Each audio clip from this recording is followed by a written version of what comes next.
नमस्कार, स्वागत है आपका सिटी पोस्ट लाइव में। मैं हूं मुस्कान। एक बड़ी खबर सामने आई है कि चंदन मिश्रा हत्याकांड के बाद बदला लेने की आग जो अंदर आई और जो बदला लेने जा रहे थे वो 6 आरोपी अब गिरफ्तार हुए हैं। अब क्या है पूरा मामला, इस पर बातचीत करने के लिए हमारे साथ मौजूद हैं chief editor Shrikant Pratyush. Sir, क्या कौन थे वो बदला लेने वाले? देखिए, अब चंदन मिश्रा तो गैंगस्टर थे और उनको मारा गया था पारस हॉस्पिटल में शूट आउट के दौरान। तो जिस तरह से बादशाह ने अपने 5 शूटरों के साथ पारस हॉस्पिटल में दिन दहाड़े घुस करके शूट आउट को बर्दाश्त को अंजाम दिया था, उससे पूरा बिहार हिल गया था। सुरक्षा व्यवस्था पर सवाल उठने लगे थे, सुशासन पर सवाल उठने लगे थे और वो था भी दुस्साहस वाला काम। बिना मास्क लगाए पटना के सबसे वीआईपी अस्पताल में घुसकर गन लहराते हुए शूट आउट को अंजाम दे देना और फिर गन लहराते हुए जश्न मनाते हुए पटना से निकल जाना बड़ी बात थी। तो पुलिस तो लगातार अभी पड़ताल ही कर रही है। अभी तक तो 2 शूटर पकड़े भी नहीं गए हैं, कहाँ है पुलिस को पता भी नहीं है। अभी तक वो हथियार भी नहीं मिला है जिस हथियार का इस्तेमाल किया गया था इस शूट आउट में। तो अभी तो जांच ही अधूरा है जी। केवल बादशाह, तौसीफ बादशाह और उसके 2 साथी पकड़े गए हैं।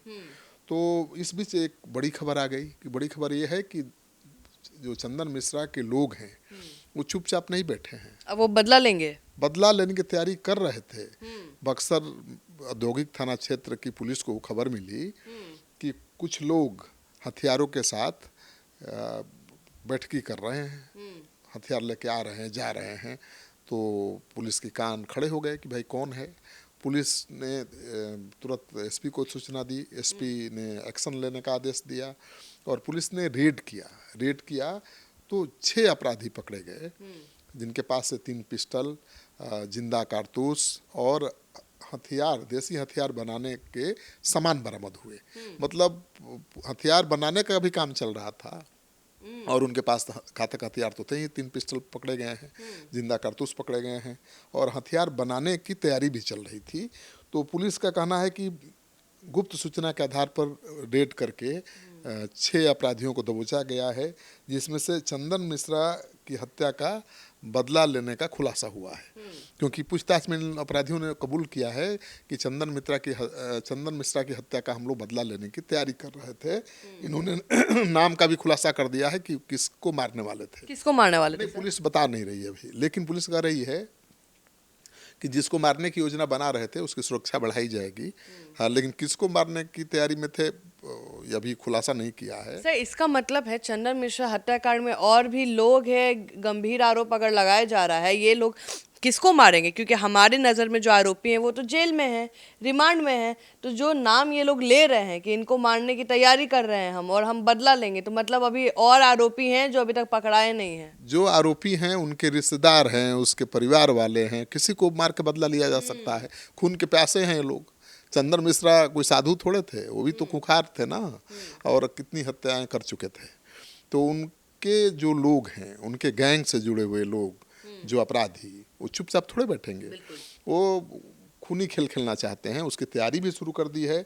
और बक्सर एसपी शुभम आर्य ने जो जानकारी दी है कि दल सागर के दिनेश यादव के घर पर इन अपराधियों का जुटान हुआ था और जैसे ही उनको खबर मिली उन्होंने पुलिस टीम को रेड करने का आदेश दिया और जब रेड हुआ तो 6 लोग पकड़े गए, सभी अपराधी हैं। और सबसे खास बात कि उसमें एक मोस्ट वांटेड अपराधी है। कौन? जिसका नाम है धीरज मिश्रा।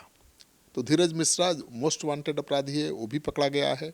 6 जो अपराधी पकड़े गए हैं उसमें धीरज मिश्रा भी शामिल है। पुलिस पहले से खोज रही थी, आज मिल गए। बिल्कुल। और दुर्गेश उपाध्याय है। तो दुर्गेश उपाध्याय के बारे में तो आपने सुना ही होगा। बिल्कुल। क्या सुना है? कि जो चंदन मिश्रा हत्याकांड में कहीं ना कहीं वो उनके साथ उसी रूम में बैठे हुए थे। बिल्कुल। जब चंदन मिश्रा की हत्या हुई थी तो उस रूम में एक नौजवान लड़का था, छात्र, 18 साल 20 साल का होगा, और दूसरा व्यक्ति जो था वो दुर्गेश उपाध्याय ही था। तो उस समय आशंका हुई कि कहीं इसने मुखबिरी की काम तो नहीं किया, मरवाने में कहीं अहम भूमिका तो नहीं निभाई। उसके पैर में भी गोली लगी थी, लेकिन अगर ऐसा होता तो बदला लेने की तैयारी नहीं करता। तो दुर्गेश उपाध्याय को भी पुलिस ने दबोचा है और उसके साथ जो चंदन मिश्रा हत्याकांड का या गैंग का जो मेन शूटर था धीरज मिश्रा, वो भी धर दबोचा गया है। तो लेकिन अब तो खतरे की घंटी बज गई है, खतरे की घंटी बज गई है मुस्कान। अब अभी तो पकड़े गए हैं लोग, लेकिन चुपचाप बैठेंगे इसकी उम्मीद बहुत कम है। और इनके चंदन मिश्रा के गैंग में इतने ही लोग थोड़े हैं। वही वही मेरा भी सवाल आ रहा है, क्या अभी ये रुकेगा? मुझे नहीं लगता अभी रुकेगा, अभी तो बिल्कुल बराबर बैलेंस करके ही ये लोग हटेंगे। हाँ, ये कभी बैलेंस होती नहीं है, खूनी लड़ाई कभी खत्म होती नहीं है। और खबर तो ये भी थी कि चंदन मिश्रा को पहले से एहसास था कि उसकी रेकी की जा रही है, और कौन करवा रहा है ये भी पता था उसको कि शेरू करवा रहा है। और उसने अपने गैंग के लोगों को बुला कर रख लिया था पटना में अस्पताल में, चूँकि अस्पताल प्रबंधन ने अलाउ नहीं किया उनके लोगों को साथ रहने का, तो आसपास किराए का घर लेकर या होटल में वो रह रहे थे। जैसे ही चंदन मिश्रा पर हमला हुआ, कुछ ही मिनटों में उसके लोग पहुंच गए थे वहां अस्पताल में और हंगामा शुरू कर दिया था। तो बक्सर से थोड़े इतने 10-15 मिनट में लोग आ गए थे। आसी पास उसकी सुरक्षा के लिए लोग थे, और जैसे ही हत्या हुई, खबर बाहर आई अस्पताल से, तो उसके लोग ही सबसे पहले पहुंचे और अस्पताल में हंगामा मचाया, जिनको थाने में पुलिस पकड़ के ले गई थी। और मैंने दिखाया था बिल्कुल कि 8-10 लोगों को थाने में पुलिस ने बिठा के रखा था, जिसमें वो लड़का भी था जो शूट आउट के समय वहाँ मौजूद था, और दुर्गेश भी था।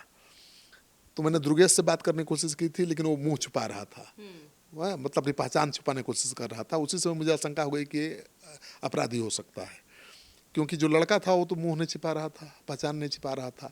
हाँ, बाद में वो जरूर डर गया था और कहने लगा कि आप मेरा चेहरा दिखा रहे हैं, मुझे कुछ हो जाएगा तो कौन सुरक्षा करेगा मेरी।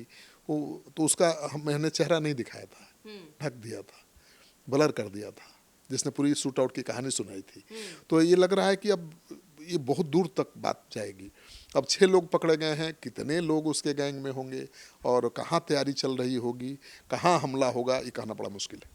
तो आप सुन रहे थे पूरे डिबेट को, और हम इस खबर में पल पल का अपडेट आपको जरूर देंगे। फिलहाल इस खबर में इतना ही, आगे की खबरों के लिए बने रहे हमारे साथ।